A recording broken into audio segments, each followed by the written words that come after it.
ये कहानी है 38 साल के केनिची हमाडा की, जो लगातार 7 दिनों तक अपने ऑफिस में दिन और रात काम करता रहा, जिस वजह से उसकी तबीयत खराब हो गई और फिर वो काम छोड़कर एक गांव में रहने आ गया और यहाँ आकर वो खेती बाड़ी करने लगा।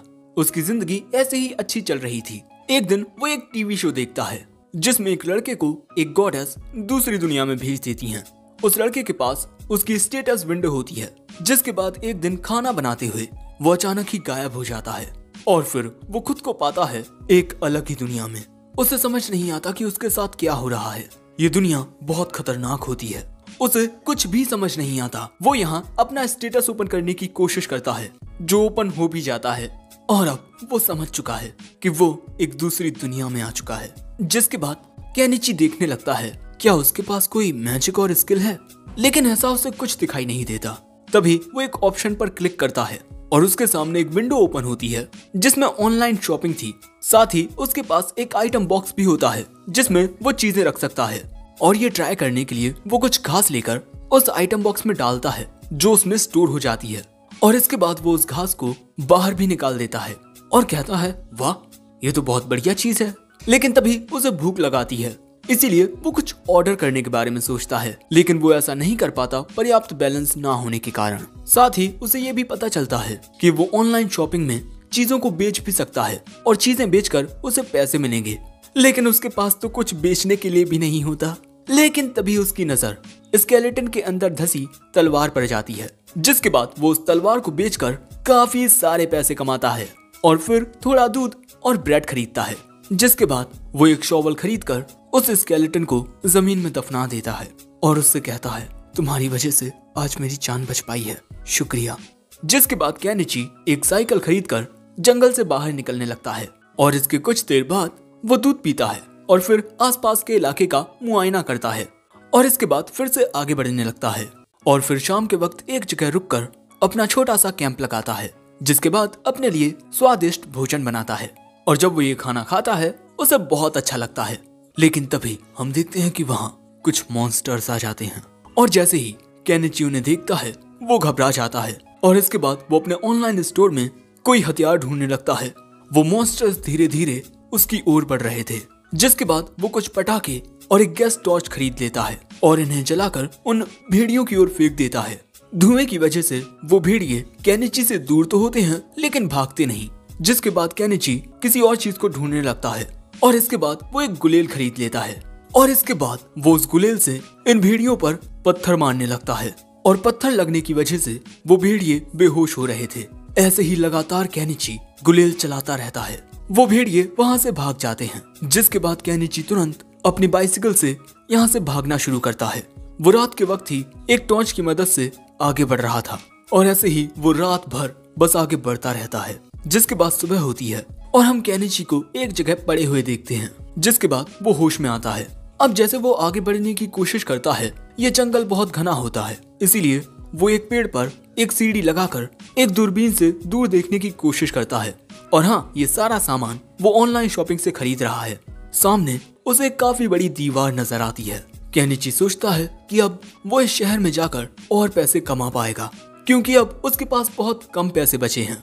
साथ ही अब बारिश भी होने लगी है। जिसके बाद केनिची इसी बड़ी घास के बीच में से जैसे ही जंगल से बाहर निकलता है, उसके सामने अचानक ही एक घोड़ा गाड़ी आ जाती है। वो घोड़ा गाड़ी वाला कहता है तुम ठीक तो हो ना? और यहाँ पर केनिची उस आदमी की बातें समझ पा रहा था। जिसके बाद वो घुड़सवार कहता है मेरा नाम फुओ है और मैं एक मर्चेंट हूँ। अगर तुम राज्य की ओर जा रहे हो तब मैं तुम्हें छोड़ देता हूँ। केनिची कहता है मदद के लिए शुक्रिया, वैसे मेरा नाम केनिची है। यहाँ एक लड़की भी बैठी हुई है, ये भी शहर जा रही है। जिसके बाद फुयो पूछता है कि तुम दहलिया राज्य की ओर क्यों जा रहे हो? केनिची कहता है मैं वहाँ कोई बिजनेस करूंगा। और तभी हम देखते हैं कि उसके सामने बैठी हुई लड़की हाथों से कुछ इशारे करती है और अचानक ही उसके हाथों में एक गिटार आ जाता है, जो देख केनिची हैरान हो जाता है। फुयो बताता है कि इस लड़की के पास एक आइटम बॉक्स है और आइटम बॉक्स काफी रेयर होता है। जिसके बाद ये लोग ऐसे ही आगे बढ़ते रहते हैं। ये एक नदी को पार करते हैं और इस वक्त ये लड़की एक गाना गा रही थी और धीरे धीरे ये लोग शहर के करीब पहुंच जाते हैं और फिर इस बड़े से दरवाजे से गुजरकर ये लोग आते हैं टाउन के अंदर। जिसके बाद हम देखते हैं कि वो लड़की अपनी मंजिल पर पहुंचकर इनसे अलविदा कहकर चली जाती है।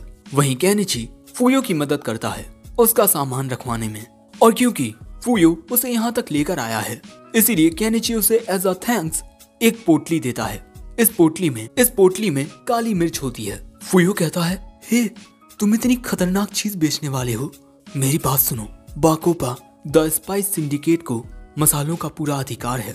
अगर तुम पर उनकी नजरें आ गईं, तब तुम्हारे लिए ये बिल्कुल भी अच्छा नहीं होगा। अब इसके बाद फूयो इस काली मिर्च के बदले में केनिची को पैसे देने वाला था, लेकिन केनिची पैसे लेने से मना कर देता है। लेकिन फूयो कहता है, हम मर्चेंट चीजों को कम दाम पर जरूर खरीदते हैं, लेकिन फ्री में नहीं, क्योंकि फ्री से ज्यादा महंगा कुछ नहीं होता। जिसके बाद केनिची उससे पैसे ले लेता है और फिर फूयो यहाँ से चला जाता है। जिसके बाद केनिची इन पैसों को अपने एन में कन्वर्ट करता है, जो कि बहुत ज्यादा होते हैं। अब इसके बाद शाम हो जाती है और केनिची एक रेस्टोरेंट में आता है। एक मेड उससे कहती है, डालिया के बेस्ट रेस्टोरेंट में आपका स्वागत है। केनिची कहता है उसे यहाँ एक कमरा चाहिए। वो मेड बताती है, खाने पीने के बिना एक कमरा आपको 1 कॉपर कॉइन में पड़ेगा। केनिची इसके लिए ही राजी हो जाता है और वो 1 कॉपर कॉइन जमा कर देता है। वो लड़की कहती है, आपने काफी अलग प्रकार के कपड़े पहने हैं, क्या आप कोई राहगीर हो? वो कहता है, नहीं, मैं यहाँ एक बिजनेस ओपन करने आया हूँ।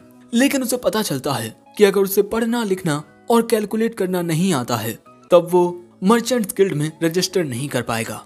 केनिची कहता है, मुझे पढ़ने और लिखने में दिक्कत होगी, लेकिन मैं कैलकुलेट कर सकता हूँ। जिसके बाद वो मेड केनिची से एक छोटा सा सवाल पूछती है और फिर इस बात से हैरान हो जाती है कि केनिची ने उसे बिल्कुल सही जवाब दिया।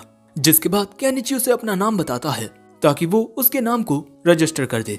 वो केनिची को अपना नाम भी बताती है, अज़ेलिया। तभी केनिची कहता है, हे अज़ेलिया, क्या तुम मुझे इस देश की भाषा पढ़ना और लिखना सिखा सकती हो? बदले में मैं तुम्हें एक दूसरे देश की बहुत ही अच्छी कैंडी दूंगा।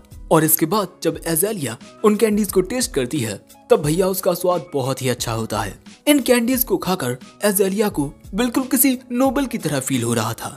तभी अज़ेलिया कहती है, अगर उन लोगों को पता चल गया कि मेरे पास ये है तब वो इसे मुझसे छीन लेंगे। अरे नहीं, अब मैं क्या करूं?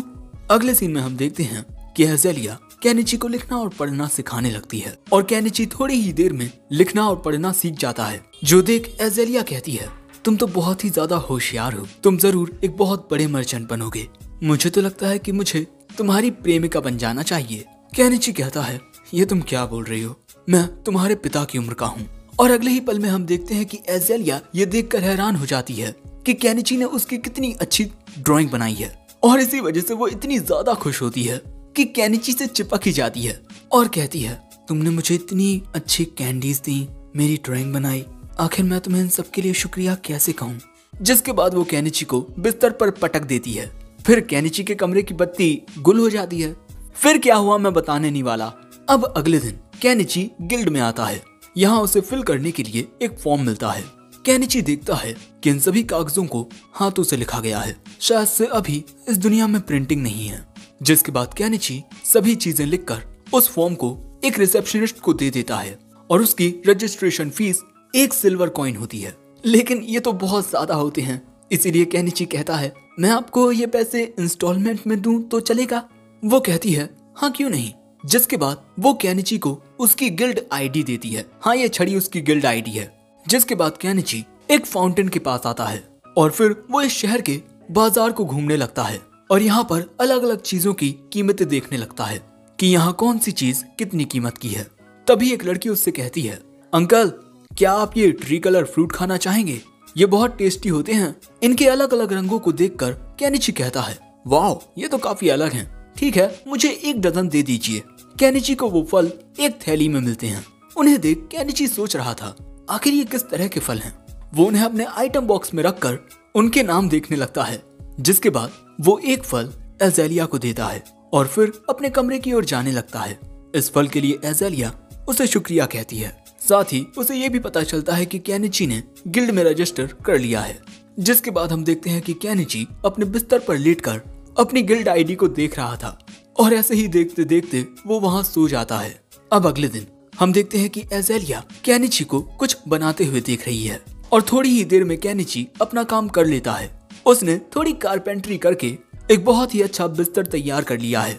जिसके बाद केनिची इसी तरह लकड़ी से कपड़े टांगने की ये चीजें बनाता है। एजेलिया देखती है कि जिन क्लॉथ स्पिन्स का वो इस्तेमाल करती है ये तो उनसे बहुत ही बढ़िया हैं और वो तो बहुत आसानी से टूट भी जाती हैं।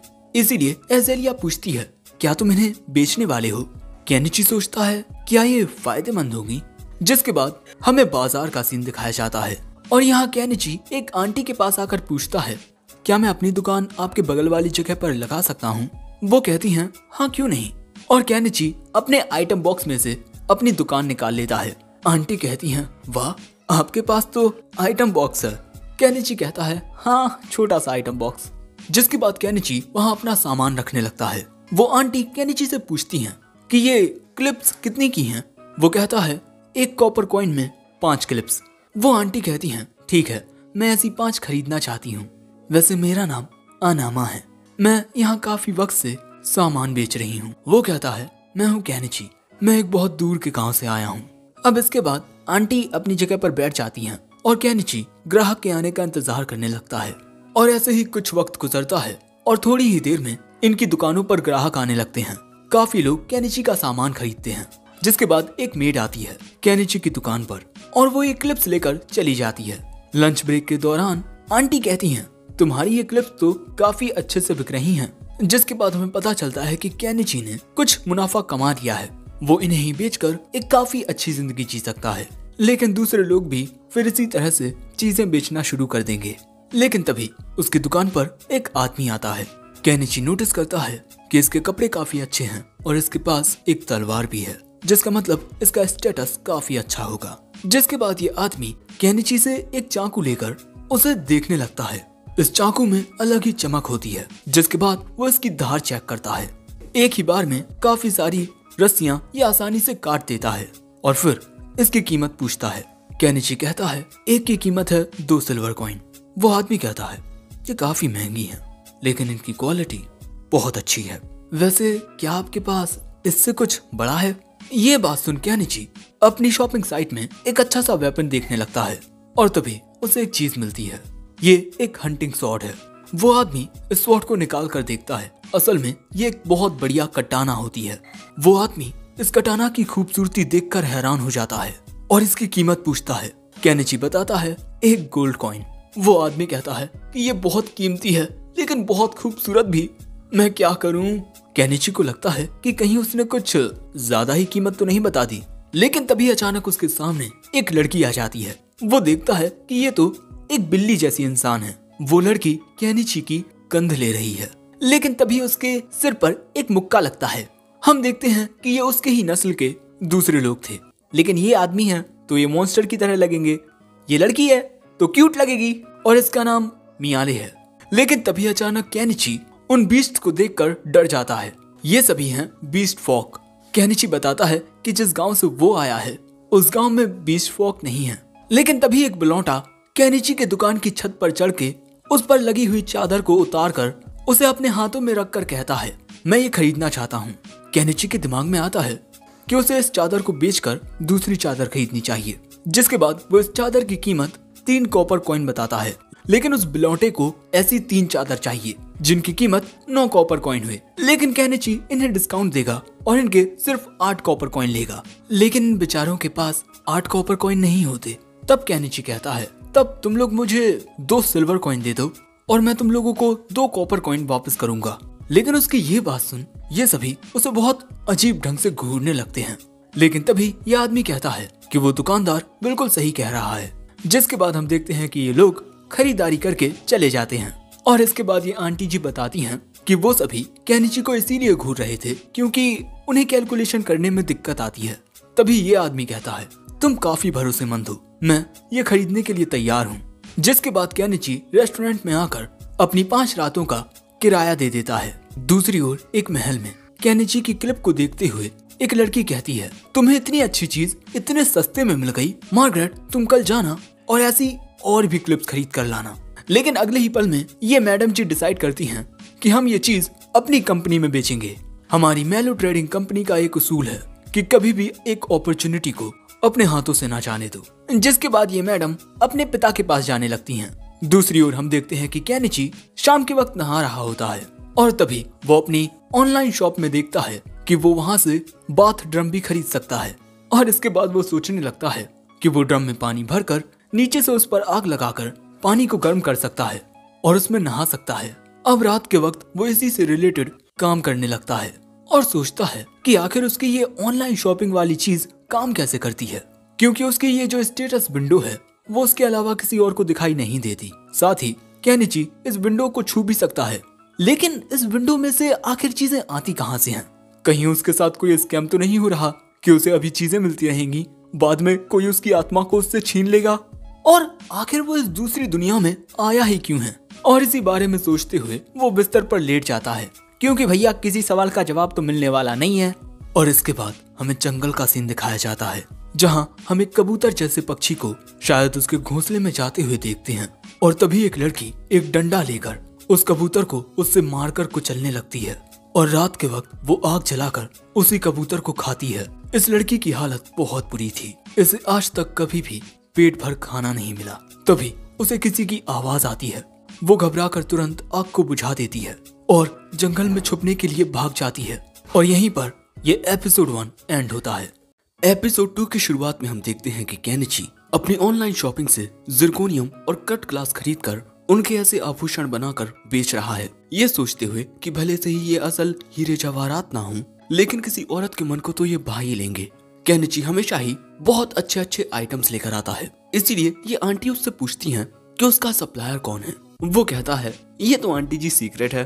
तभी वहाँ ये मेड आकर कहती है मुझे कुछ क्लॉथ स्पिन्स खरीदने हैं, और केनिची ये सुनकर हैरान हो जाता है कि उसे 100 क्लॉथ स्पिन्स खरीदने हैं। लेकिन वो लड़की मजाक नहीं कर रही, क्योंकि उसके पास पैसे भी होते हैं।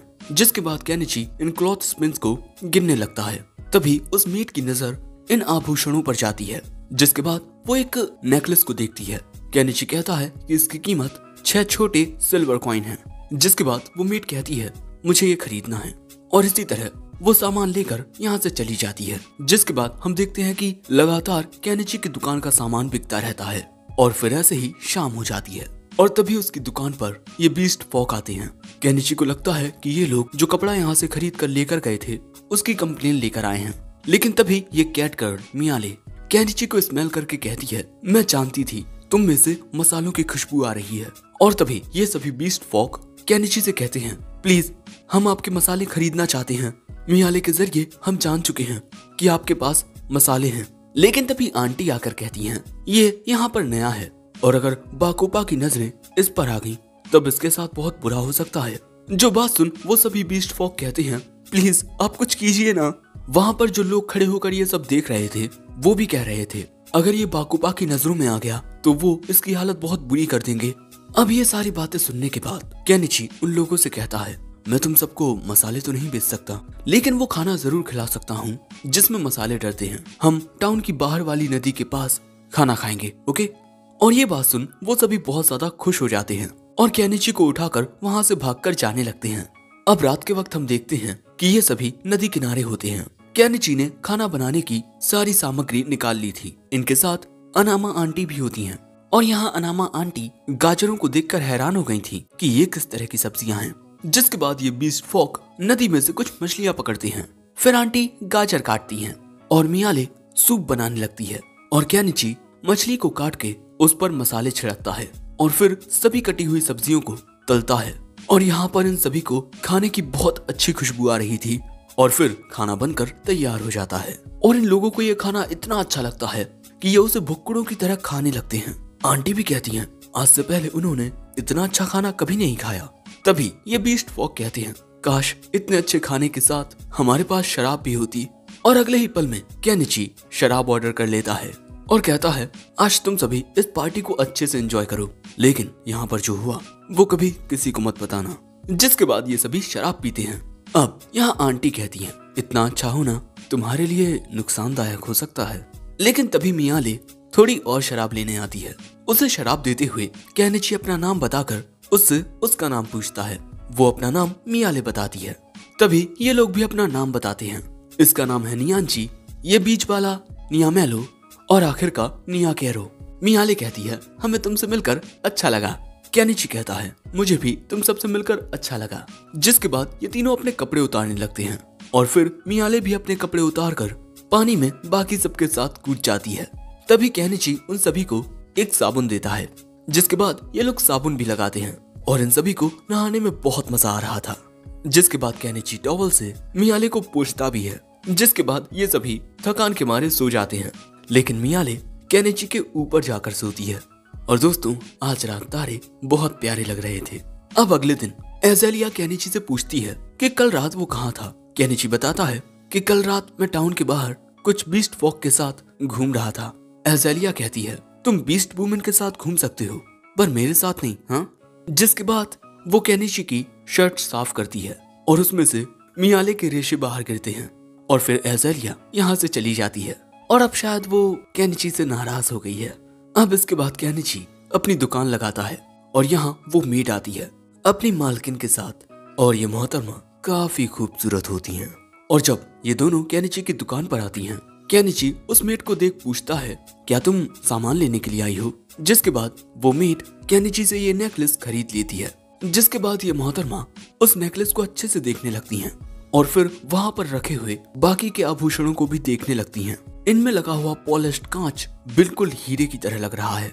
जिसके बाद ये केनिची से कहती हैं, अगर तुम्हारे पास ऐसा ही और सामान है तब मैं उसे देखना चाहती हूँ। जिसके बाद केनिची अपने आइटम बॉक्स से कुछ और नेकलेसेस बाहर निकालता है।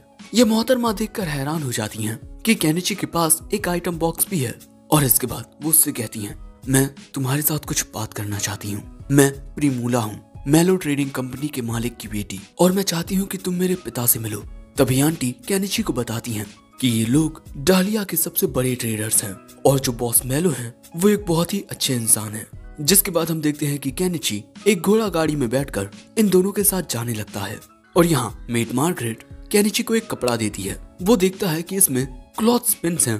प्रिमूला बताती है कि उसने एक क्राफ्टमैन से इन क्लॉथ स्पिन को रिक्रिएट करवाया है, लेकिन वो बीच का मेटल पार्ट नहीं बना पाया और उसने कहा कि इसे बनाने के लिए एडवांस टेक्नोलॉजी का यूज किया गया है। जिसके बाद ये सभी प्रिमूला के मेंशन तक पहुंच जाते हैं और ये देख केनिची सोचता है कि नोबल्स की जिंदगी कितनी आलीशान होती है। जिसके बाद उसकी मुलाकात प्रिमूला के पिता मेलो ट्रेडिंग कंपनी के मालिक मेलो से होती है। केनिची उन्हें अपना नाम बताता है, ये कहते हुए कि मैं यहाँ आपकी बेटी के कहने पर आया हूँ। जिसके बाद हम देखते हैं कि मिस्टर मेलो केनिची के आभूषणों को देखने लगते हैं और प्रिमूला के जरिए उन्हें यह भी पता चलता है कि केनिची के पास एक आइटम बॉक्स है। और जब वो केनिची से इस बारे में पूछते हैं तब वो कहता है कि हाँ, लेकिन वो बस एक छोटा सा आइटम बॉक्स है। लेकिन तभी केनिची को पता चलता है कि मिस्टर मेलो के पास भी एक आइटम बॉक्स है। वो कहते हैं, मैं अपने आइटम बॉक्स के जरिए ही अपनी ट्रेडिंग कंपनी को इतना बड़ा बना पाया हूँ। केनिची कहता है, मैं तो अपने आइटम बॉक्स में फालतू का सामान रखता हूँ। और इसके बाद वो पूछता है, तो आपने मुझे यहाँ क्या बात करने के लिए बुलाया है? मिस्टर मेलो कहते हैं, मैं चाहता हूँ कि तुम मेरी मेलो ट्रेडिंग कंपनी के लिए एक सप्लायर बन जाओ। केनिची कहता है, अगर आप मेरी दुकान के सामान को बेचना ही चाहते हैं तब आप उसे मेरी दुकान से कम दाम पर खरीद कर बाजार में महंगे में बेच सकते हैं। वो कहते हैं, अगर हमने ऐसा किया तब क्या तुम्हें अच्छा लगेगा? नहीं ना। और इसके अलावा हो सकता है कि हमारे राइवल्स भी तुम्हें कोई बड़ा ऑफर देकर बहलाने फुसलाने की कोशिश करें, और मैं नहीं चाहता कि ऐसा हो। हमारी मेलो ट्रेडिंग कंपनी के सक्सेस सीक्रेट्स में से एक है कि अपने सामने के प्रॉफिट को देखकर कभी अंधे मत हो जाओ। हो सकता है कि आगे चलकर तुम्हें कोई बेहतर अपॉर्चुनिटी मिल जाए, और अगर आप मेरे ऑफर के लिए तैयार हो जाते हैं तब मैं आपको बिक्री का 50% दूंगा।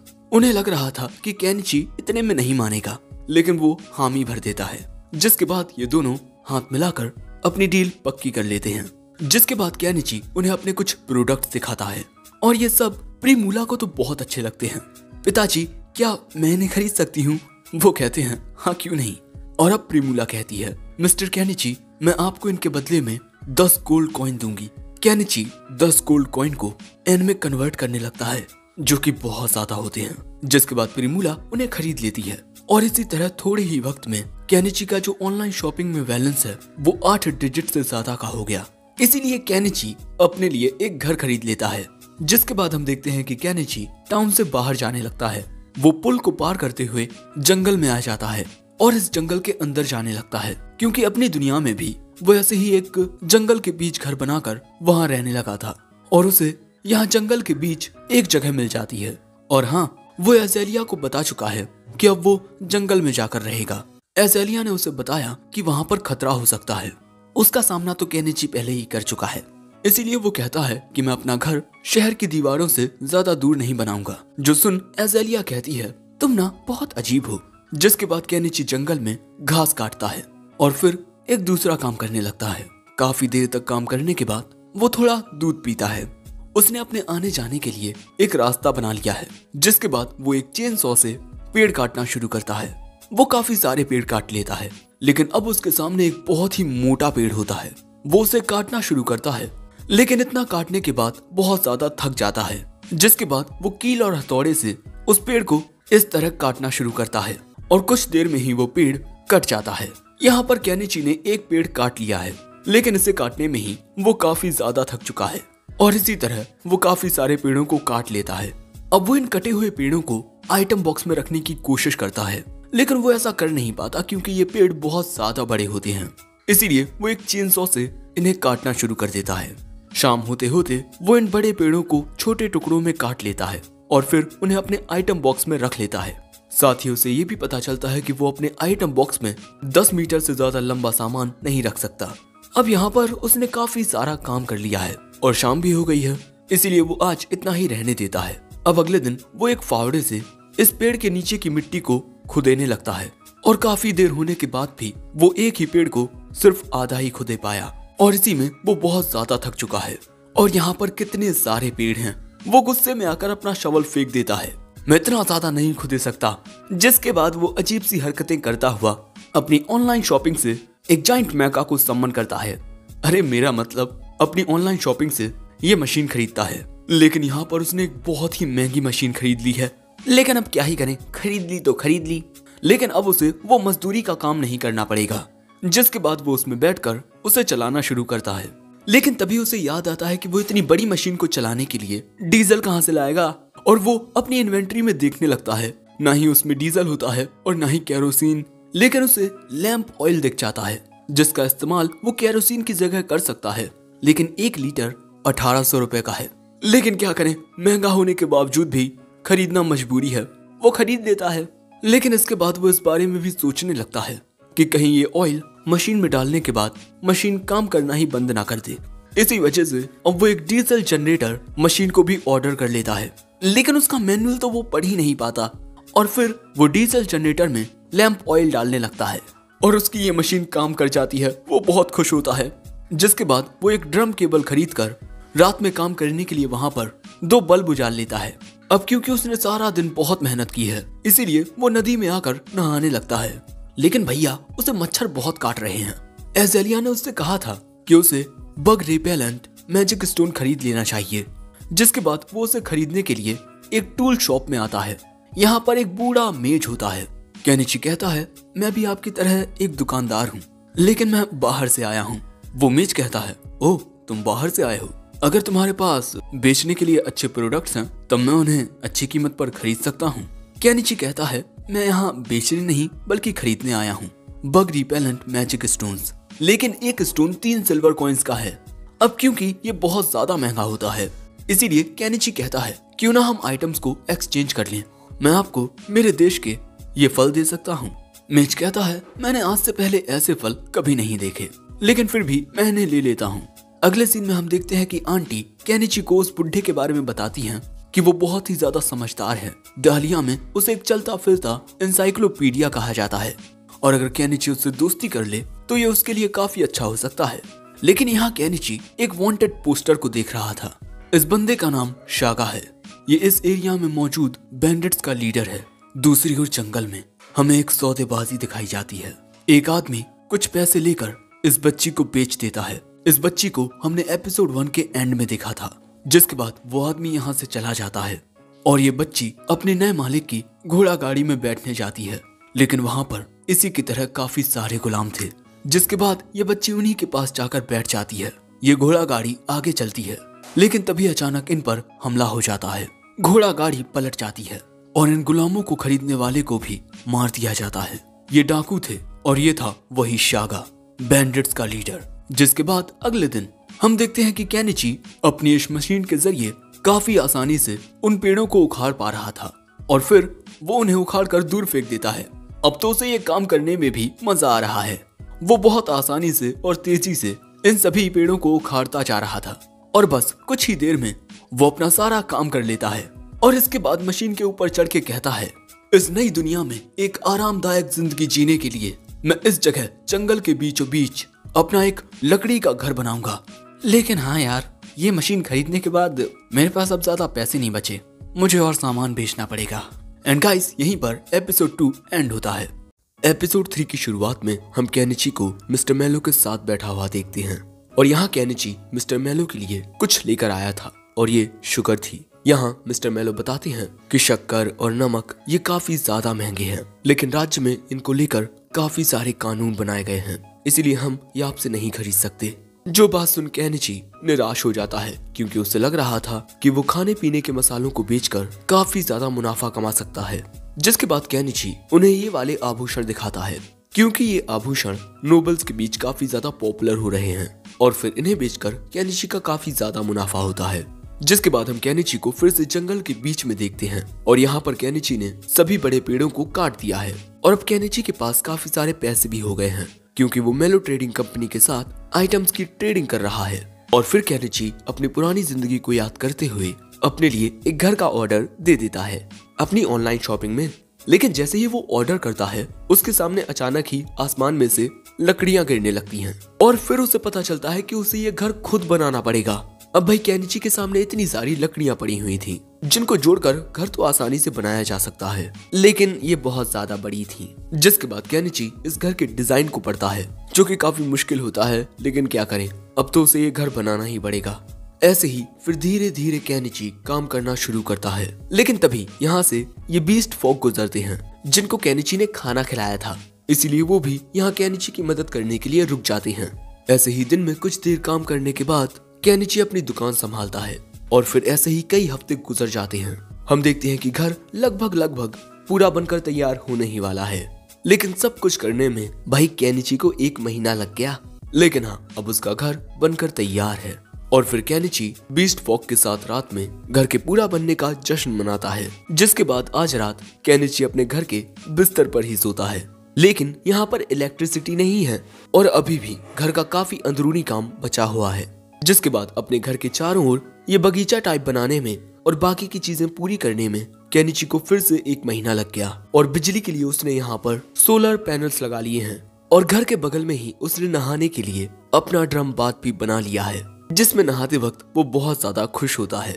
लेकिन इस बड़े से ड्रम को भरने के लिए केनिची कई बार गैसोलीन टैंक्स में नदी से पानी भरकर लाया है और आज केनिची इस दुनिया में आने के बाद पहली बार सही से नहा रहा है और अब से केनिची की असली जिंदगी शुरू होगी जहां वो अपनी जिंदगी मजे से जिएगा।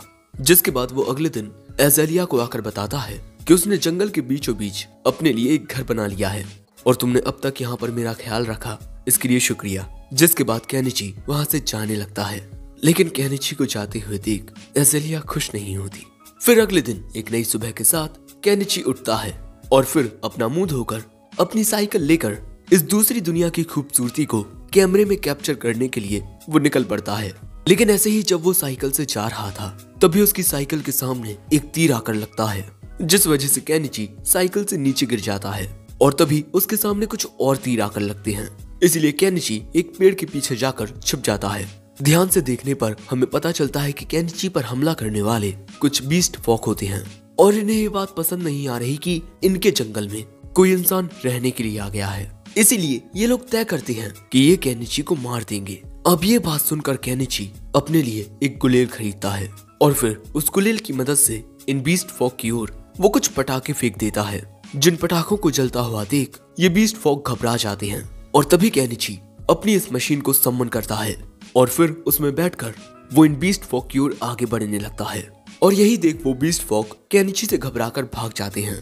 अब केनिची इससे पहले कि कुछ समझ पाता उसे कुछ आवाज आती है। वो देखता है कि उन बीस्ट फॉग के तीरों से यहाँ एक लेपर्ड घायल हो गया है, लेकिन करीब से आने पर वो देखता है कि ये तो एक बड़ी सी बिल्ली है, जंगली बिल्ली, और केनिची को अपने पास देख वो उस पर गुर्राने लगती है, लेकिन घायल होने की वजह से वो वहीं गिर पड़ती है।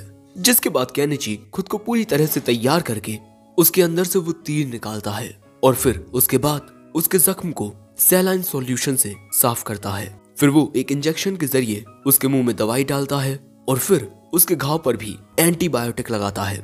लेकिन अब केनिची इसे बीच जंगल में छोड़कर नहीं जा सकता था, क्योंकि कोई दूसरा जंगली जानवर ऐसी जख्मी हालत में इस पर हमला कर सकता है, जिसके बाद केनिची उसे अपने साथ ले जाने लगता है। लेकिन हाँ दोस्तों, केनिची लिविंग क्रिएचर्स को अपने आइटम बॉक्स में नहीं रख सकता, जिसके बाद वो अपने घर पर लाकर इसे यहाँ लेटा देता है।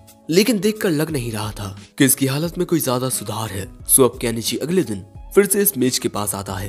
केनिची की बातें सुन ताऊ उसे बताते हैं कि वो जंगली बिल्ली एक बॉबकैट है और तुमने उसे ढूंढकर बहुत अच्छा किया, उसकी खाल बहुत महंगी बिकती है। ताऊ की ये बात सुन केनिची तुरंत वहाँ से निकल अपनी दुकान पर आ जाता है और फिर वो ये सब आंटी को बता ही रहा था कि तभी पीछे से मियाले आ जाती है और वो केनिची को बताती है कि उसकी प्रजाति में बॉबकैट को भगवान का मैसेंजर कहा जाता है। जिसके बाद वो उस बॉबकैट को देखने के लिए तेजी से केनिची को लेकर उसके घर जाती है और फिर इसकी हालत देख वो कहती है ये जरूर से उन डॉगमैन का काम है और अब ये होश में आ चुकी है। और जब केनिची इसके घाव पर दवा लगाता है तब ये उसे चाटने लगती है। इसीलिए केनिची को उसके गले में ये ऐसा कॉलर लगाना पड़ता है। जिसके बाद मियाले इस बॉबकैट को गले लगाकर कहती है केनिची तुमने इसकी जान बचाई, तुम कितने अच्छे इंसान हो। इसीलिए अब मियाले जंगल में जाकर कुछ पक्षियों का शिकार करती है और फिर शाम के वक्त ये उन पक्षियों का बारबेक्यू खाते हैं, जिसे ऑफ कोर्स केनिची बनाता है और इसका स्वाद मियाले को हद से ज्यादा अच्छा लगता है। जिसके बाद मियाले कहती है कि मैं आज रात यहीं रुकूंगी, क्योंकि मियाले को इस बॉबकैट की काफी चिंता हो रही थी। सो केनिची कहता है कि मेरे पास सिर्फ एक बेड है। मियाले कहती है तो कोई बात नहीं, हम एक साथ सो जाएंगे। जिसके बाद सच में ये दोनों एक साथ सोते हैं। Guys in the comment box #sadlife।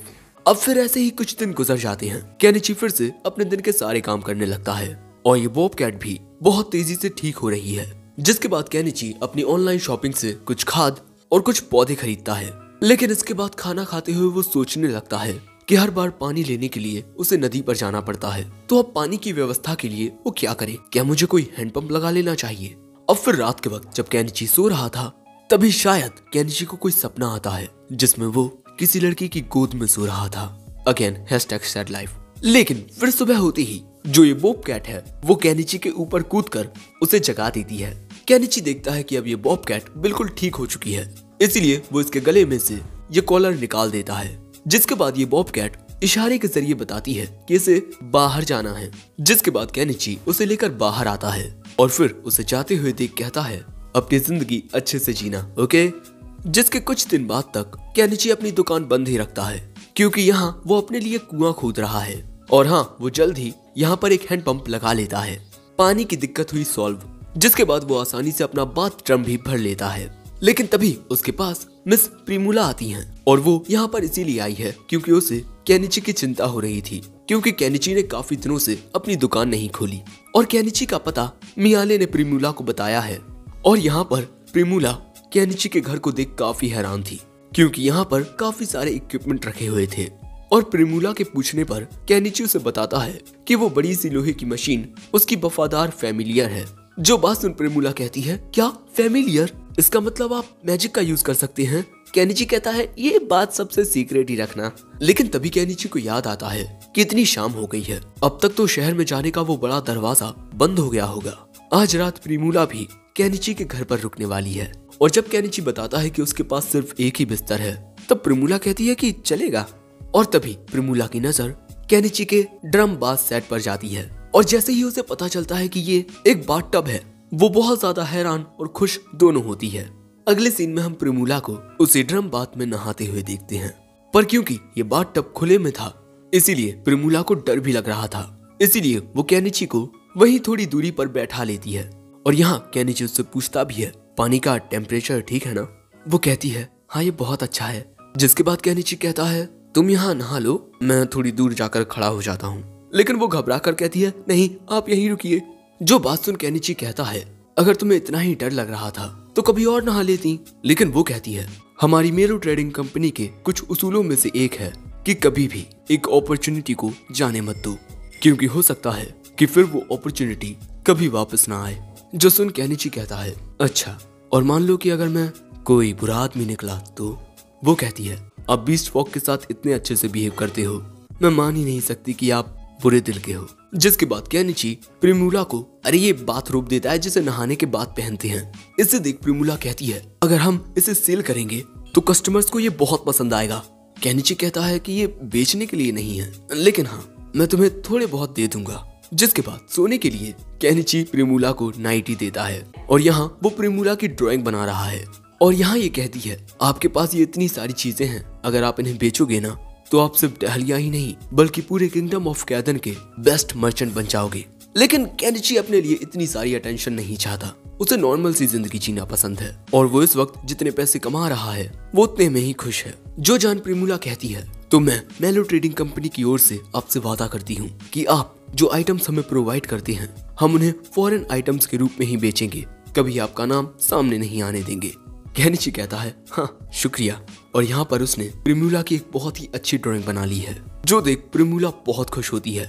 फिर हम देखते हैं कि प्रिमूला के सोने के लिए केनिची ने एक और बिस्तर खरीद लिया है। और दोस्तों यहाँ पर प्रिमूला केनिची से बातें करना चाहती थी, लेकिन केनिची तो सोने का नाटक करने लगा। बेचारी प्रिमूला। दूसरी ओर हमें एक जगह का सीन दिखाया जाता है जहाँ पर चारों ओर डाकू ही डाकू थे, और ये वही डाकू हैं जिन्होंने एक मर्चेंट से उसके गुलामों को चुरा लिया था। और यहाँ उन बैंडिट्स का लीडर उन लड़कियों के साथ अय्याशी कर रहा है जिसको उसने उस मर्चेंट से चुराया था। तभी इस छोटी सी बच्ची को धक्का देते हुए यहाँ पर एक आदमी आकर अपने बॉस के सामने एक थैली रख देता है जिसमें बहुत सारे सोने के सिक्के थे। दोस्तों उसे एक काम मिला है, लेकिन वो क्या काम है ये बाद में पता चलेगा। दूसरी ओर केनिची प्रिमूला के साथ सिटी में आ जाता है और यहाँ पर वो सोच रहा था कि अब वो प्रिमूला के पिता को क्या जवाब देगा, क्योंकि सारी रात प्रिमूला उसके घर पर रही। लेकिन मिस्टर मेलो का बड़ा नॉर्मल सा रिएक्शन होता है, मेरी बेटी का ख्याल रखने के लिए शुक्रिया। वहीं मिस्टर मेलो ये भी कहते हैं पता नहीं मेरी बेटी किसके ऊपर गई है। वो कहती है आपके ऊपर पिताजी। जिसके बाद मिस्टर मेलो इन कपड़ों पर नजर डालते हैं जैसे बाथरोब या नाइटी, और वो देखते हैं कि ये कपड़े तो बहुत ही अच्छे मटेरियल से बने हुए हैं। जिसके बाद केनिची इन्हें लड़कियों की ये सेक्सी कपड़े दिखाता है। ऐसे कपड़े लड़कियां अपने बाबू के सामने पहनती हैं ताकि वो उनके दीवाने हो जाएं। लेकिन तभी केनिची को समझ आता है कि उसने मिस्टर मेलो के सामने कुछ ज्यादा ही जानकारी दे दी, इसीलिए वो तुरंत उस ड्रेस को अपने आइटम बॉक्स में डाल लेता है। तभी वहाँ पर मार्गरेट काफी सारी बुक्स लेकर आती है। ये खातों की बुक्स हैं और यहाँ पर मिस्टर मेलो को इन सभी लेजर्स को यानी कि खातों को फिर से लिखना है। पर यहाँ मिस्टर मेलो बताते हैं कि हमारे बगल के एम्पायर ने एक डबल एंट्री बुक कीपिंग नाम का सिस्टम इजाद कर लिया है। जो बात सुन केनिची हैरान हो जाता है। मिस्टर मेलो से ये भी बताते हैं कि उस एम्पायर में एक शख्स आया है जिसके इन्वेंशन से वो साम्राज्य तेजी से तरक्की कर रहा है। जिसके बाद प्रिमूला अपने पिता को ड्रम बाथटब के बारे में बताती है। मिस्टर मेलो कहते हैं मैं भी उसे देखना चाहूंगा। केनिची कहता है हाँ क्यों नहीं, लेकिन उसके लिए हमें बाहर जाना पड़ेगा। लेकिन बाहर आने पर सबसे पहले मिस्टर मेलो केनिची को अपना नया प्रोडक्ट दिखाते हैं जो कि पानी निकालने का पंप होता है, जिसे देख केनिची हैरान हो जाता है। मिस्टर मेलो बताते हैं कि ये प्रोडक्ट भी उसी एम्पायर से आया है। यही जान केनिची मन में कहता है ये चीजें कोई इत्तेफाक नहीं हो सकती, शायद से मेरी ही दुनिया से कोई और शख्स भी इस दुनिया में आया है। और यहाँ प्रिमूला इस पंप में से पानी निकाल कर देखती है और अब ये पिक्चर पंप पाने के बाद लगता है इनका इंटरेस्ट केनिची के बाथ ड्रम में इतना नहीं रहा, जिस बात से फ्रस्ट्रेट होकर केनिची इन्हें एक साइकिल का डिजाइन दिखाता है और वो इन्हें इसका नाम ड्रेसाइन बताता है। इस डिजाइन को देख पहले तो ये बाप बेटी बहुत हंसते हैं और यहाँ इनकी नजरों में केनिची बस एक जोकर बनकर रह जाता है। लेकिन हाँ दोस्तों, इसके बाद से प्रिमूला अक्सर केनिची के घर आने लगी और वो उसके घर कभी कभार रातों में रुकती भी। और दोस्तों यहाँ हमें पता चलता है कि प्रिमूला काम के सिलसिले में 1 महीने के लिए बाहर जा रही है, जिस बात से वो थोड़ी तो उदास भी थी। लेकिन इसके बाद वो केनिची से उसकी वही सेक्सी ड्रेस निकालने को कहती है। केनिची कहता है ओह तो तुम किसी को पसंद करती हो और उसके सामने ये पहनना चाहती हो। कौन है वो? प्रिमूला कहती है शर्माकर कि वो यही है मेरे सामने। जो बात सुन केनिची कहता है प्रिमूला तुम्हें ऐसी बातें नहीं करनी चाहिए, मेरी उम्र 40 साल हो चुकी है, अगर सही उम्र में मेरी शादी हो जाती तब तुम्हारी उम्र की मेरी बेटी होती। सो प्रिमूला खड़ी होकर कहती है नहीं मिस्टर केनिची, आप मुझे बहुत ज्यादा पसंद हैं। केनिची दूसरी ओर मुंह करके कहता है तुम्हारे पिता इस बारे में क्या कहेंगे? वो कहती है मेरे पिता इसके खिलाफ नहीं है। केनिची कहता है देखो प्रिमूला, मैं इस वक्त तुम्हें तुम्हारे सवाल का जवाब नहीं दे सकता। जो सुन प्रिमूला कहती है ठीक है, लेकिन क्या आप मेरे साथ सो भी नहीं सकते? जिसके बाद ये दोनों एक साथ सोते हैं, लेकिन हाँ कुछ करते नहीं हैं। फिर अगला दिन होते ही प्रिमूला अपने काम के सिलसिले में यहाँ से चली जाती है। केनिची उसे अलविदा भी करता है, जिसके बाद वो अपने घर पर वापस आ जाता है। लेकिन तभी उसके पास ये महाशय आते हैं और तुम्हें याद होगा कि इन्हीं महाशय ने केनिची के पास से एक तलवार खरीदी थी और ये महाशय है नॉर्सपॉल द नाइट। और ये यहाँ इसीलिए आया है क्योंकि इसने अफवाहें सुनी हैं कि जंगल के बीचों बीच कोई अजीब सा आदमी रहने लगा है, पर असल में ये तो केनिची है। लेकिन यहाँ ये पूछता है कि ये चीज क्या है, ये सोलर पैनल।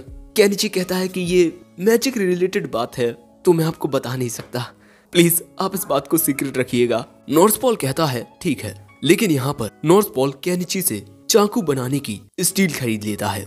अब यहाँ चाहिए तो उसे एक लंबी तलवार थी, लेकिन केनिची उन्हें अपने पास नहीं रखता, इसीलिए केनिची ने नॉर्सपॉल को ये स्टील दे दी है जिसकी मदद से वो किसी भी ब्लैक स्मिथ से अपने लिए एक अच्छी तलवार बनवा सकता है। वैसे इसके बाद नॉर्सपॉल केनिची को एक इंटरेस्टिंग बात बताता है। मैंने सुना है कि एम्पायर में कोई ऐसा मेज आया है जिसके पास ऐसी अनोखी ताकत है जिसके बारे में पहले कभी किसी ने नहीं सुना। उसके पास एक मशीन है जिसके अंदर से ये पीले रंग का कोई सॉस निकलता है, उसका कुछ मायो ऐसा नाम था। केनिची कहता है तुम्हारे कहने का मतलब मियोनीज। नॉर्सपॉल उसे ये भी बताता है अफवाहों के मुताबिक उसने एक ड्रैगन को भी हरा दिया है। केनिची को समझ नहीं आता कि उसने मियोनीज की मदद से ड्रैगन को कैसे हरा दिया। साथ ही उसे इस बात का भी यकीन हो जाता है कि उसकी दुनिया से एम्पायर में कोई तो रीइंकार्नेट हुआ है। पर इसी के साथ ये एपिसोड एंड हो जाता है। एपिसोड 4 की शुरुआत में हम देखते हैं कि अब ऐसे ही 1 महीना गुजर चुका है और अब प्रिमूला कभी भी आती होगी। लेकिन तभी अचानक बाजार में अचानक ही हड़बड़ मचने लगती है और तभी मार्गरेट केनिची के पास आती है, जिसके बाद केनिची एक भीड़ में आता है और यहाँ वो देखता है कि प्रिमूला के पिता मिस्टर मैलो कुछ एडवेंचरर्स से गिड़गिड़ाते हुए भीख मांग रहे हैं कि प्लीज मेरी बेटी को बचा लो, मैं तुम्हें मुंह मांगे पैसे दूंगा। लेकिन वो एडवेंचरर उसकी बात नहीं सुनता, इसीलिए वो गिड़गिड़ाते हुए वहाँ भीड़ में मौजूद सबसे कहने लगते हैं प्लीज कोई मेरी बेटी को बचा लो। लेकिन कोई कुछ नहीं कहता क्योंकि जिसने प्रिमूला को किडनैप किया है वो है शागा, जिसकी गैंग में 50 बैंडिट्स हैं। साथ ही प्रिमूला जो भी मर्चेंडाइज का सामान लेकर आ रही थी वो भी शागा ने हड़प लिया है, जो कि मेलो ट्रेडिंग कंपनी के लिए बहुत बड़ा घाटा है। दूसरी ओर हम प्रिमूला को देखते हैं जिसे एक काली अंधेरी जगह पर रखा गया है और उसके पास शागा आकर कहता है तुम तो बड़ी ही खूबसूरत हो, लगता है मुझे तुम्हारे साथ थोड़े मजे ले लेने चाहिए, लेकिन अभी नहीं, अभी मुझे काम है। जिसके बाद वो वहाँ से चला जाता है। वहीं दूसरी ओर मिस्टर मैलो केनिची से रोते हुए गिड़गिड़ाते हुए प्रिमूला को बचाने के लिए कह रहे थे। यहाँ केनिची के जहन में प्रिमूला आती है। केनिची को भी समझ नहीं आता कि वो क्या करे, उसे अपना फैसला बड़े सोच समझ कर करना होगा, वरना वो भी कोई बड़े खतरे में फंस सकता है। लेकिन वो प्रिमूला को याद करता है और फिर मिस्टर मैलो से कहता है मैं आपकी बेटी को बचाऊंगा, बस मुझे मेरी सारी तैयारियां करने के लिए कुछ पैसे चाहिए होंगे। मिस्टर मैलो तुरंत पैसों से भरा एक थैला केनिची को दे देते हैं, जिसके बाद हमें पता चलता है कि शागा का अड्डा डहलिया सिटी से 40 किलोमीटर वेस्ट की ओर है। वो किसी पुराने से कैसल जैसे खंडर में रहता है। अब इतना लंबा सफर तय करने के लिए केनिची को कोई गाड़ी चाहिए होगी, इसीलिए वो वहाँ मौजूद लोगों से कहता है मैं यहाँ कुछ बहुत ही बड़ा सम्मान करने वाला हूँ, आप लोग थोड़ा दूर हो जाइए। मिस्टर मैलो को केनिची की बातें समझ नहीं आती, लेकिन इसके बाद केनिची अपनी ऑनलाइन शॉपिंग से यहाँ पर एक ट्रक खरीद लेता है।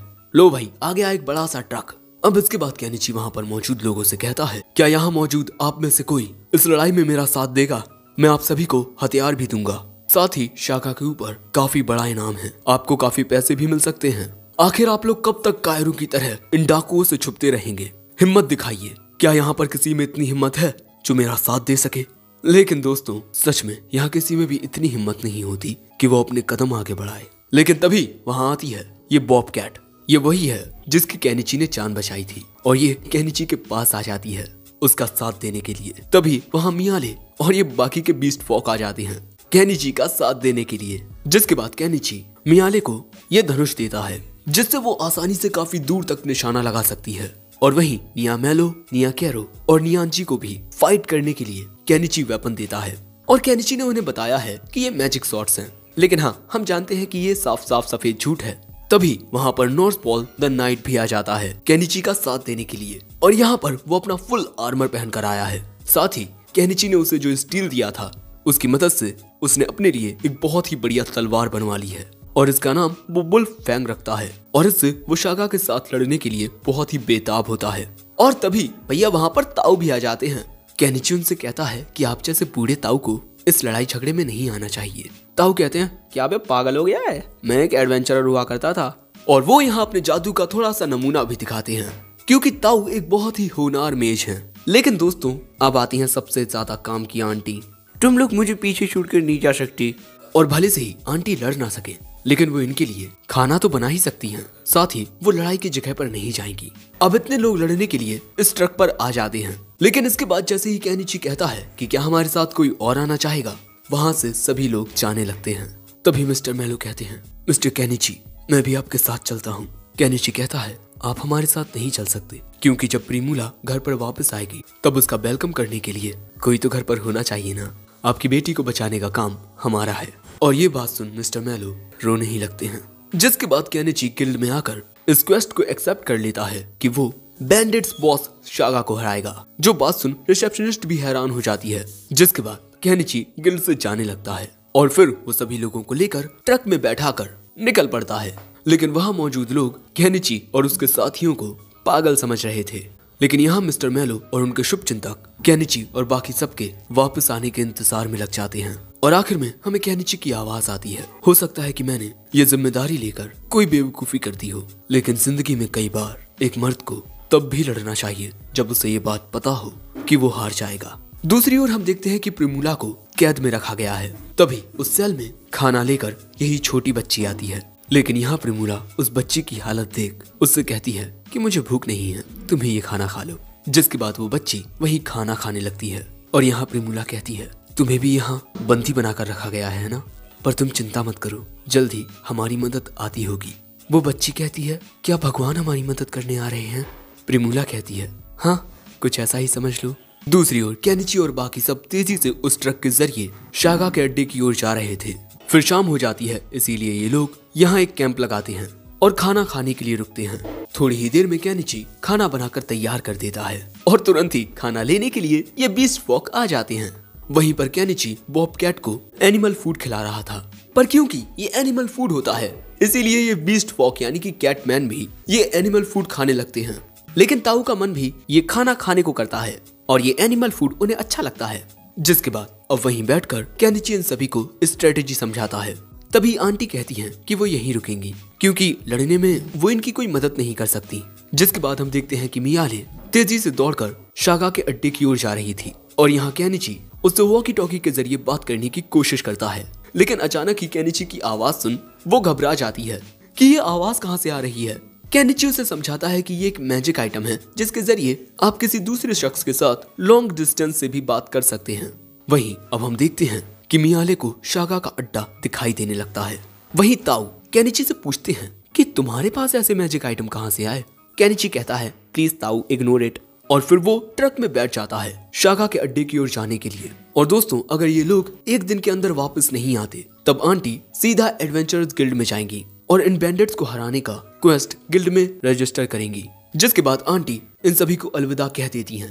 अब रात के वक्त मियाले वॉकी टॉकी के जरिए केनिची को इस जगह के बारे में सब कुछ बताने लगती है कि यहाँ पर काफी सारे गार्ड्स हैं, लेकिन उनमें से ज्यादातर शराब के नशे में हैं और इसी मौके का फायदा उठाकर अब ये सभी वहाँ जाएंगे।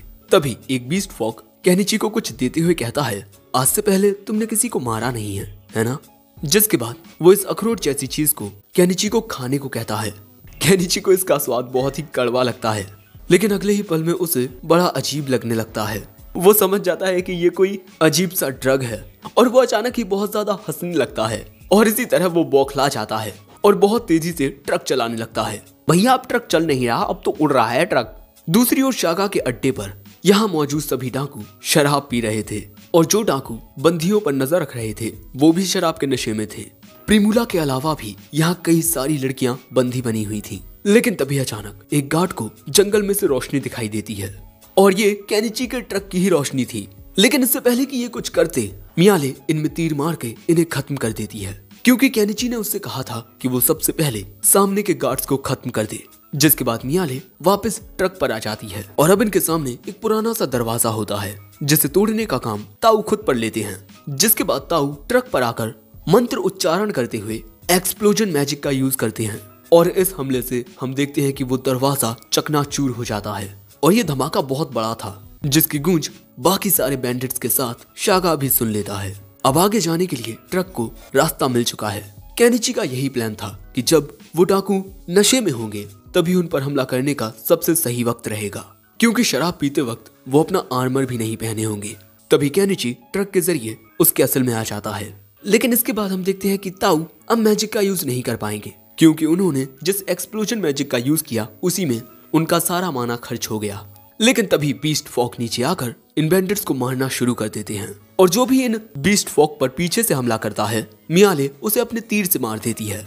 लेकिन तभी अचानक बैंडिट्स भी अपने अपने हथियार लेकर लड़ने आने लगते हैं। इसीलिए अब नॉर्थ पोल बाहर निकलता है अपनी बुल्फ फैंग के साथ और वो उसके सामने आने वाले बैंडिट्स को आसानी से काटता जा रहा था। लेकिन तभी एक बैंडिट केनिची पर पीछे से हमला करने आता है, जो देख बॉबकैट उस बैंडिट के ऊपर कूद पड़ती है और अगले ही पल में मियाले उसे अपने तीर से मार देती है। लेकिन अगले ही पल में इनकी ओर वहां मौजूद सभी बैंडिट्स एक साथ हमला करने के लिए टूट पड़ते हैं, जो देख ये सभी हैरान हो जाते हैं। लेकिन तभी केनिची अपने पास से समन करता है अपनी ये बैकोई, जो देख सभी बैंडिट्स के होश उड़ जाते हैं। जिसके बाद केनिची उसमें बैठकर बहुत तेज लाइट जला लेता है ताकि सामने किसी को कुछ दिखाई ही ना दे, और इसके बाद वो उसी मशीन से इन बैंडिट्स पर हमला करना शुरू कर देता है। और इसी मौके का फायदा उठाकर ये बीस्ट फॉक भी उनके आसपास मौजूद बैंडिट्स को खत्म करने लगते हैं। मियाले भी लगातार सभी पर तीरों से वार कर रही थी। तभी हम देखते हैं कि एक मोटा सा बैंडिट नॉर्थपोल पर अपने हथियार से हमला करता है। उसके हमले से बचकर नॉर्थपोल अगले ही पल में अपनी तलवार से उसके वेपन को तोड़ देता है और फिर अगले ही पल में उस बैंडिट को भी खत्म कर देता है। दूसरी ओर केनिची की मशीन से डरकर जो बैंडिट्स थे वो भी भागना शुरू कर देते हैं, लेकिन केनिची भी उन्हें उठा उठाकर फेंक रहा था। जिसके बाद केनिची तेजी से जाकर सामने की एक दीवार को तोड़ देता है। और दोस्तों ये वही जगह है जहां पर वो लड़कियां कैद थी। अब केनिची की मशीन में लगी लाइट की वजह से केनिची का चेहरा सही से दिखाई नहीं देता और यहीं पर कैद वो बच्ची केनिची को देखकर उसे भगवान समझ लेती है। लेकिन केनिची देखता है कि यहाँ पर प्रीमूला नहीं होती, क्योंकि दोस्तों शागा ने प्रीमूला को अलग से बंदी बनाया हुआ है। लेकिन प्रीमूला यहाँ देखती है कि ये मुझे बचाने के लिए आया। तभी केनिची कहता है, हे कायर, हिम्मत है तो एक लड़की का सहारा लेना बंद कर। लेकिन शागा कहता है, हिम्मत तो मुझ में बहुत है, लेकिन मैं बेवकूफ नहीं हूँ। तुम सभी अपने सभी हथियारों को नीचे डाल दो, वरना ये लड़की, समझ रहे हो ना। और अगले ही पल में जो शागा होता है वो प्रीमूला के कपड़े फाड़ने लगता है और उसे चाटते हुए कहता है, कितनी बुरी बात है कि मैं अब तक तुम्हारे साथ बिल्कुल मजे नहीं कर पाया। लेकिन तभी केनिची धीरे से मियाले से कुछ कहता है। वो एक लेजर के जरिए पल भर के लिए शागा को अंधा कर देगा और मियाले को उसी मौके का फायदा उठाना होगा। और तभी अगले ही पल में वो लेजर शागा की आंख में पड़ती है। शागा को पल भर के लिए कुछ दिखाई नहीं देता, वो प्रीमूला को छोड़ देता है और इसी मौके का फायदा उठाकर मियाले शागा के ऊपर वार करती है, जो शागा के कंधे में जाकर लगता है। इसी मौके का फायदा उठाकर प्रीमूला केनिची की ओर भागती है, जो देख शागा अब प्रीमूला पर अपनी तलवार से पीछे से वार करने ही वाला था कि तभी अचानक ना जाने क्या होता है, कोई अजीब सी ताकत उसे दूर फेंक देती है, जिससे शागा वहां नीचे जाकर गिरता है और अब वो सीधा मियाले के निशाने पर था। जिसके बाद मियाले अपने तीर से शागा को खत्म कर देती है। वही प्रीमूला केनिची के पास जाकर उसके गले लग जाती है। और दोस्तों क्योंकि केनिची ने वो ड्रग खाया है जिस वजह से वो अपने ऊपर से काबू खो रहा है, उसका मन इस वक्त प्रीमूला को यहीं पटक कर, तुम समझ रहे हो ना। साथ ही दोस्तों यहाँ पर बंदी बनाई हुई काफी दूसरी लड़कियां भी होती हैं। जिसके बाद नियांजी दौड़ते हुए आंटी के पास जाता है उन्हें बताने के लिए कि इनका प्लान कामयाब रहा। जिसके बाद केनिची अपनी मशीन को गायब कर देता है और वहाँ पर जितनी भी लड़कियां थी उन सभी के कपड़े फटे हुए थे, इसीलिए केनिची उनके लिए कपड़े खरीदता है। लेकिन इस वक्त प्रीमूला और बाकी की लड़कियां नहा रही हैं। लेकिन तभी केनिची इस छोटी बच्ची को देख प्रीमूला से कहता है कि इसे भी नहला देना प्लीज। साथ ही वो प्रीमूला को कैंची भी देता है जिससे वो इस बच्ची के बालों को सही से काट देगी। लेकिन इसे देख प्रीमूला केनिची की पीठ से चिपक कर कहती है कि क्या हम इसे भी अपनी कंपनी में बेच सकते हैं, ये काफी अच्छा प्रोडक्ट लग रहा है। लेकिन इस तरह चिपकने की वजह से उसका टॉवल खुल जाता है। सो एक औरत कहती है, यह अच्छी बात नहीं है कि तुम बिना कपड़ों के किसी आदमी से इस तरह चिपको। जो बात सुन प्रीमूला तुरंत वहां से शर्मा कर चली जाती है। जिसके बाद केनिची इस छोटी बच्ची के लिए एक प्यारी सी ड्रेस खरीदता है और कहता है, तुम इस ड्रेस में बहुत अच्छी लग रही हो, वैसे तुम्हारा नाम क्या है। ये बच्ची अपना नाम एनी मोने बताती है, हम इसे प्यार से एनी कहेंगे। केनिची भी इस बच्ची को अपना नाम बताता है। और दोस्तों मैं बता दूं कि अब ये बच्ची भी केनिची की जिंदगी में आ चुकी है। जिसके बाद एनी इन्हें एक लेटर देती है जो शागा के पास आया था। दोस्तों प्रिमूला को किडनैप करने के लिए किसी नोबल ने शागा को ऑर्डर दिया था। जिसके बाद इन सभी को सुरक्षित देखकर आंटी भी इमोशनल हो जाती हैं और एनी को देख वो कहती हैं, इन डाकुओं ने इतनी छोटी बच्ची को भी नहीं छोड़ा। अगर मेरी बेटी जिंदा होती तब वो इसी की उम्र की होती। दोस्तों आंटी की बेटी किसी बीमारी की वजह से मर गई और क्योंकि बहुत ज्यादा रात हो चुकी थी इसीलिए आज रात ये लोग इसी बैंडिट्स के कैसल में रुकते हैं। सभी औरतों को सोने के लिए केनिची उन्हें बिस्तर देता है। साथ ही केनिची के साथ ये छोटी बच्ची और प्रिमूला सोते हैं और इसी तरह इस एपिसोड का एंड होता है। सो दोस्तों अगर तुम्हें ये पार्ट पसंद आया हो और अगर तुम्हें अगला पार्ट चाहिए हो तब इस वीडियो पर 500 कमेंट्स और 5K लाइक करवा दो। साथ ही चैनल पर नए आए हो तो सब्सक्राइब भी करते जाओ। मुझे इंस्टा पर फॉलो कर लो जिसकी लिंक डिस्क्रिप्शन में मिल जाएगी। और हाँ मेरे चैनल की मेंबरशिप को भी ज्वाइन कर लो यार प्लीज। And sayonara.